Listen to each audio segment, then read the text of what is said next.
రాష్ట్రంలో అనుకూల పరిస్థితులు ఉన్నాయని ప్రతి నెల కొత్త పెట్టుబడులు వస్తూ భావితరాలకు మేలు చేసేలా నూతన ఉత్తేజం వస్తుందని మంత్రి అనగాని సత్యప్రసాద్ అన్నారు. తిరుమల శ్రీవారిని అనగాని దర్శించుకున్నారు. వీఐపీ ప్రారంభ విరామ దర్శన సమయంలో తిరుపతి తొడా చైర్మన్ డాలర్స్ దివాకర్ రెడ్డితో కలిసి స్వామివారి సేవలో మంత్రి పాల్గొన్నారు. టీటీడీ అధికారులు వారికి స్వాగతం పలికి దర్శన ఏర్పాట్లు చేశారు. ఆలయంలోకి వెళ్లిన మంత్రి స్వామివారిని మొక్కులు చెల్లించుకున్నారు. అనంతరం రంగనాయకుల మండపంలో పండితులు ఆశీర్వచనం చేసి స్వామివారి తీర్థ ప్రసాదాలను అందజేశారు.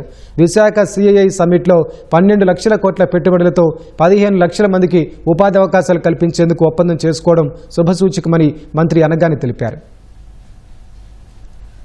ఒక పాజిటివ్ వాతావరణం ఈ రాష్ట్రంలో ఉంది. ప్రతి నెల కూడా నూతన ఉత్తేజంతో, నూతన పెట్టుబడులతో, భావితరాలకి మంచి సూచికతో రాష్ట్ర ప్రభుత్వం ముందుకెళ్తా ఉంది. సిఐఐ సమ్మిట్ విశాఖపట్నంలో పెద్ద ఎత్తున సక్సెస్ అయ్యి దాదాపుగా 12 లక్షల కోట్ల రూపాయల పెట్టుబడులు పెట్టి మళ్ళా అలాగే 15 లక్షల మందికి ఉపాధి కల్పించే విధంగా అలా ప్రతి నెల కూడా ఇలాంటి పెట్టుబడులు రావడం నిజంగా చాలా మంచి వాతావరణం. అలాగే ముఖ్యంగా 3 జోన్లుగా విభజించి రాష్ట్రాన్ని విశాఖపట్నం జోన్ గా, సెంట్రల్ జోన్ గా, రాయలసీమ జోన్ గా, మరి ముఖ్యంగా రాయలసీమ జోన్ కి తిరుపతి సెంట్రిక్ గా ఎన్నో అభివృద్ధి కార్యక్రమాలు, విద్యా సంస్థలు, అలాగే స్పిరిచువల్ సెంటర్ గా తయారు చేయాలని చెప్పేసి ఏదైతే ముఖ్యమంత్రి గారి కాంక్ష ఉందో దాన్ని ఉద్దేశించుకుని కూడా ఈ రోజు డిఆర్సీ మీటింగ్ లో అధికారులు ముఖ్యంగా కూడా చైర్మన్ గారిని కూర్చోబెట్టుకుని ఒక వే ఫార్వర్డ్ తిరుపతి ఎలా అభివృద్ధి చేయాలి, ఎలా అందరికి కూడా వస్తే దర్శనంతో పాటు ఫ్యామిలీ 2-3 రోజులు ఇక్కడ ఎంటర్టైన్ చేయడం కోసం కావాల్సిన ఎకో సిస్టమ్ కూడా తప్పకుండా ఏర్పాటు చేయాలని చెప్పేసి కూడా గౌరవ ముఖ్యమంత్రి గారు ఆలోచన చేస్తా ఉన్నారు.